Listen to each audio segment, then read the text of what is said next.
Ok, bonsoir tout le monde, j'espère que vous allez tous très bien. Aujourd'hui, je pense qu'on parle de la plus grosse vidéo en termes de dénonciation sur ma chaîne. Et croyez-moi, vous n'allez pas être déçus du début jusqu'à la fin. On parle d'un gars qui fait croire à toute la France qu'il est devenu millionnaire du jour au lendemain, montrant des grosses voitures, des montres de luxe, etc. Alors que derrière tout ça se cache une sombre histoire liée à de l'arnaque et de la manipulation. Il y avait tellement de choses à traiter sur ce youtubeur que j'étais obligé d'avoir quelqu'un pour m'épauler dans cette vidéo. Et vous allez le découvrir en regardant celle-ci. Je vous laisse un peu de mystère. Bon, parfois il arrive que certains youtubeurs se fassent censurer de YouTube et qui décident du jour au lendemain de changer complètement. Parfois c'est en bien, mais la plupart du temps c'est en mal. Et c'est ce qui s'est passé pour La Menace. Je pense que tout le monde connaît ce youtubeur qui faisait des pranks à des millions de vues, qui était parfois drôle, même si j'adhère pas du tout au format de prank, qui a pour unique but de faire chier les gens dans la rue et parfois leur faire du mal, parce qu'il y a un truc auquel La Menace a été liée, c'est la démonétisation. Et c'est totalement flou, car il criait partout que ses vidéos étaient démonétisées sans apporter quelconque preuve, et quand on sait que l'objectif premier derrière tout ça était justement de faire venir ses abonnés sur un site payant où l'on pouvait retrouver ses vidéos non censurées, on se pose vite la question de si c'était vrai ou non. Et ce mec-là était tellement assoiffé d'argent qu'il proposait un merch horrible et des vidéos dédicaces à la Thibaut InShape pour 20 euros. Déjà là, on commence à avoir un profil qui se dessine, qui est autre qu'un simple mec fun qui fait des pranks. D'ailleurs, un prank qui a valu un lourd traumatisme pour un des piégés, car lors de sa vidéo de Jeffrey Dahmer, où il a invité des personnes gays chez lui, il reproduisait exactement ce qui se passait dans la série, ce qui a valu à notre cher youtubeur de la prison avec sursis et une lourde amende. Sauf que, comme dit avant,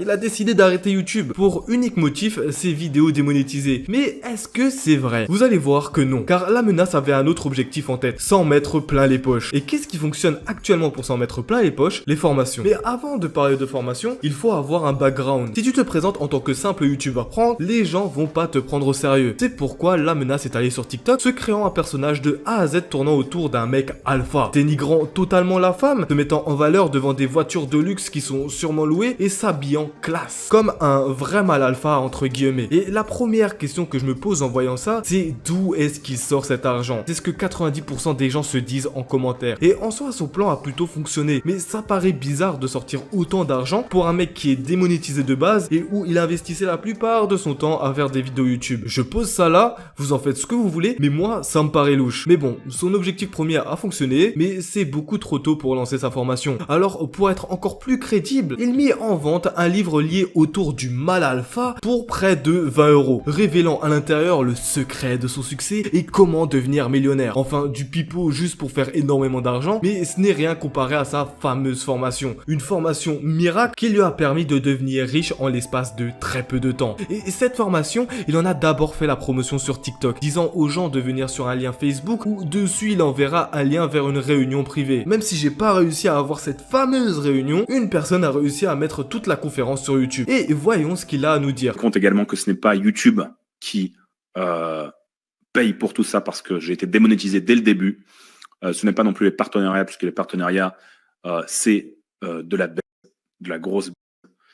Ils vous payent des cacahuètes. Ah bah super, ça commence directement par un lynchage complet sur YouTube, alors que c'est sûrement grâce à YouTube qu'il a pu se louer de belles voitures, mais bon, on voit que la vraie passion parle. Si vous ne pensez pas que l'argent est la clé de votre liberté et de votre bonheur, si vous n'êtes pas de nature active et que vous êtes plutôt de nature passive et que vous n'avez pas un mindset d'homme de haute valeur, vous ne tirerez probablement pas le meilleur de cet événement. Ah là là, qu'est-ce que ça m'énerve d'entendre ça. En ce moment, il y a des gens sur les réseaux sociaux qui te disent quoi faire, comment t'habiller, comment manger, comment chier, juste pour avoir un état d'esprit totalement bidon qui tourne autour de l'argent. Alors que c'est à chier. Vous les avez sûrement vus, les Alex Kitchen, les Yomi Denzel, Oussama Hamar et plein d'autres qui mériteraient limite une vidéo sur eux tellement leur contenu est toxique, tellement ils veulent vous créer un mindset totalement bidon qui a pour but d'être seulement dépressif à la fin, qui a aussi pour but de vous faire acheter leur formation. Et c'est cette technique que La Menace a utilisée. Il y a une autre technique qu'il a aussi utilisée, car dans cette conférence, il y a un truc assez drôle que la plupart des influenceurs motivation, argent, etc.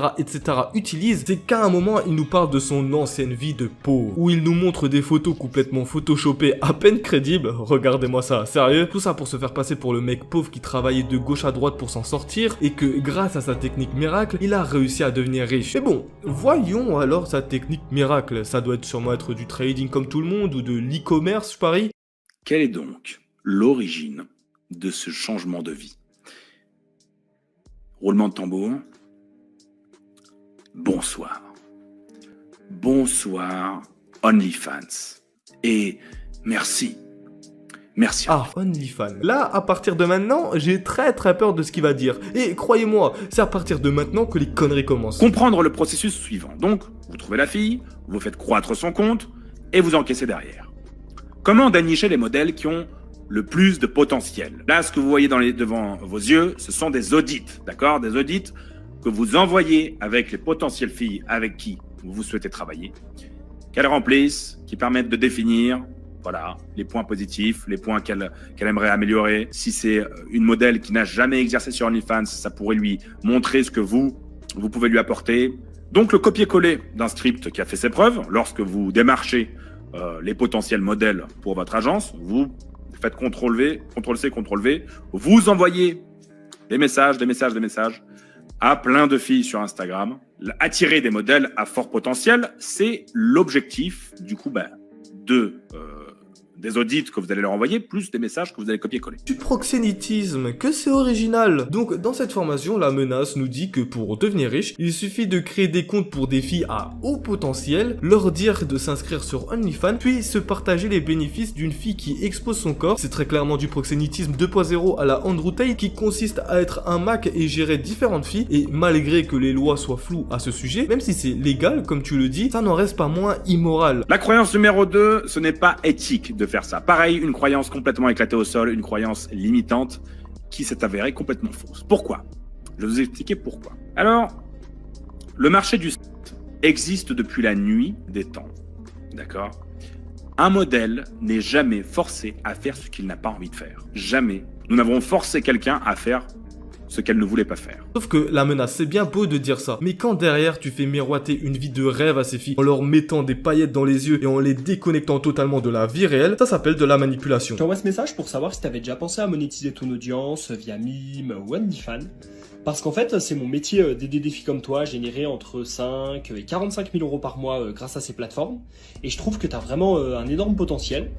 Donc voilà, dis-moi si ça t'intéresserait de gagner ta vie en créant du contenu depuis ton téléphone. Et tu manipules des filles qui n'ont absolument rien demandé, en leur disant qu'avec toi, ils vont pouvoir avoir un maximum d'argent, alors que derrière, c'est elles qui vont se prendre le revers de la médaille et les conséquences qui vont avec. On a Polska, une influenceuse qui faisait ce même type de contenu, qui a arrêté à cause de ça, à cause d'un contenu qui t'apporte rien de bon dans ta vie et qui va juste te détruire à petit feu. Et toi, derrière, tu oses parler de mal alpha, alors que tu ne fais qu'encaisser des sous sur le dos de femmes complètement manipulées par ton argent que tu n'as pas. Si vous souhaitez être un énorme fils de faites exactement comme lui, mais croyez-moi qu'à un moment, vous n'arriverez plus à vous regarder dans la glace. Sauf que si la menace fait ça, c'est pour 2 points. Le premier, c'est pour s'enrichir sur le dos de fils de qui vont vouloir exploiter des femmes. Comment ça? Eh bien, on le comprend dans la deuxième partie de sa conférence, qui consiste à utiliser l'intelligence artificielle pour créer de fausses femmes.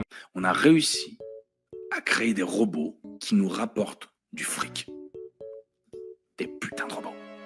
Nous sommes déjà en train d'implémenter cette technologie-là, donc les vocaux. On avait commencé par les photos calmement. Calmement encore. Maintenant, c'est les robots. Les commissions sont à 100% pour votre poche.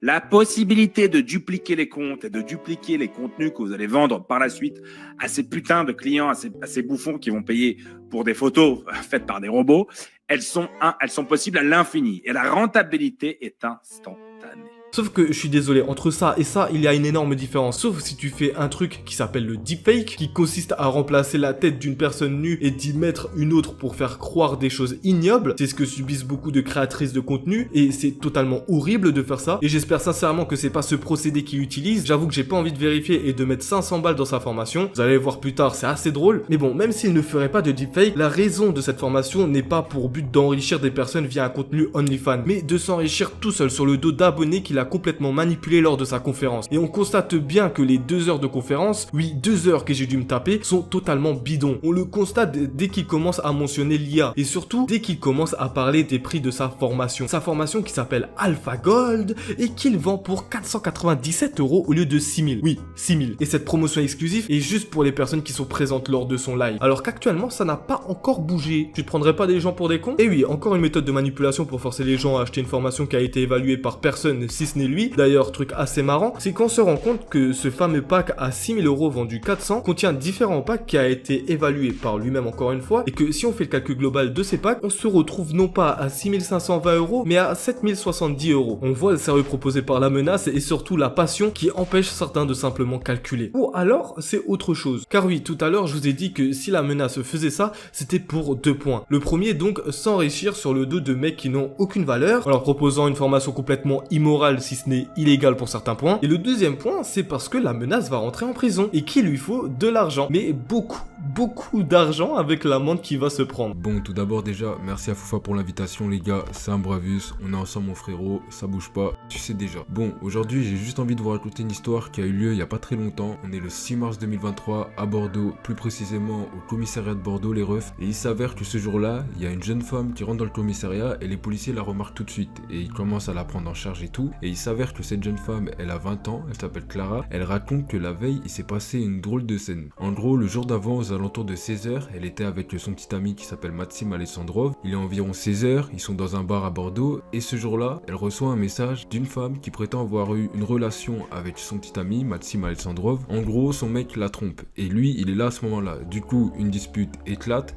Sauf qu'il y a des gens autour, donc il décide de retourner à l'appart de Maxime. Du coup, il monte dans la voiture de Maxime. Et dans la voiture, ça devient encore pire. Une dispute éclate au point que Maxime, il commence à la menacer. Il commence à sortir un couteau suisse et jouer avec le cran d'arrêt. Ils arrivent à l'appart. Et à l'appart, ça devient vraiment pire que ça. Parce qu'en fait, ce Maxime-là, les gars, le problème, c'est que chez lui, il a tout un arsenal. Il a une arme de poing, une cagoule, un fusil d'assaut, des cartouches, un cran d'arrêt, un poing américain, des munitions, une carabine.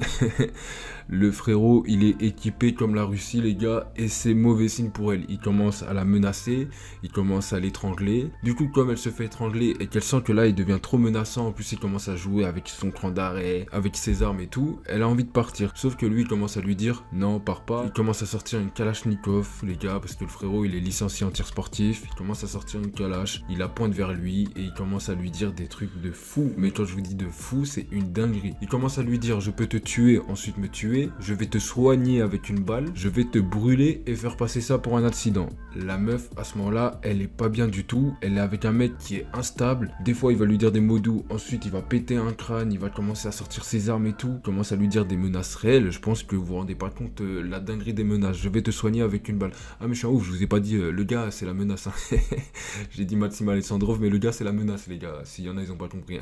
Et du coup, suite à ça, bah, elle a passé la nuit chez lui. Elle osait pas partir parce que c'est dit soit il va se mettre une balle dans la tête, soit en fait elle était pas bien. Du coup elle a attendu le lendemain, elle s'est rendue au commissariat, elle a porté plainte.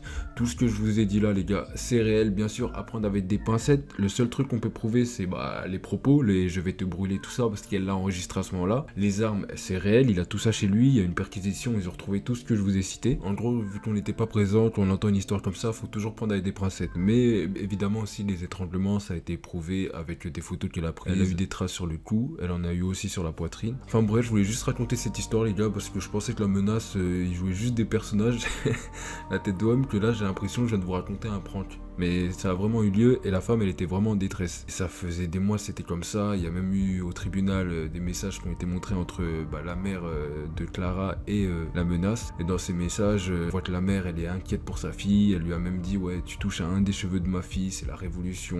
Je vais même pas décrire ce que je pense sur cette histoire ou sur lui ou même sur tout ce que vient de vous raconter Foufa. Je vous laisse en juger les gars. Sur ce, je vous embête pas plus longtemps. Si vous venez de tomber sur la vidéo de Foufa les gars, abonnez-vous parce que au nom moi je suis un petit youtubeur émergent. Il m'a invité comme ça, peace, le frérot c'est un Bravus, on est ensemble, tu sais déjà. Donc en conclusion, on a un mec qui nous a menti depuis les débuts sur sa monétisation, qui s'en est servi pour s'enrichir davantage sur le dos de ses abonnés, pour ensuite créer un personnage riche de A à Z, pour faire miroiter une vie de rêve à ses abonnés, pour ensuite vendre une formation de Proxénète 2.0 totalement fausse dans l'unique but de s'enrichir sur la gueule de ses abonnés, qui a inspiré de Andrew Tate qui lui aussi a eu des soucis, tout ça pour avoir de l'argent qui tombe lorsqu'il passera son petit séjour en prison, pour payer l'amende qui va lui tomber dessus et ensuite finir les couilles blindées. Donc on a un mec sans aucune race qui a pour unique but de s'enrichir la gueule, quelle que soit la méthode. Honnêtement, si vous voulez faire des formations, faites-le. Mais juste faites une formation propre. Le terme formation à la base n'a rien de toxique. C'est juste que 3/4 des gens préfèrent arnaquer leur communauté au lieu de révéler de vraies choses. Même moi j'hésite encore à en créer une pour faire un espèce de coaching sur l'algorithme qu'est TikTok et YouTube et vous lancer dans ce milieu. Mais avec toutes les formations bidons, j'avoue que j'ai pas envie d'être associé à eux. Enfin bon, merci infiniment à Orlando d'être venu dans la vidéo. Le Le lien de sa chaîne se trouve en description. Abonnez-vous à sa chaîne, il fait un taf monstre. Merci aux personnes du Discord d'Orlando aussi qui ont été investies à fond à ce sujet. Si la vidéo t'a plu, oublie pas de liker et de t'abonner. Moi sinon, je vous laisse là, c'était Foufa, passez une bonne journée ou soirée. Ciao.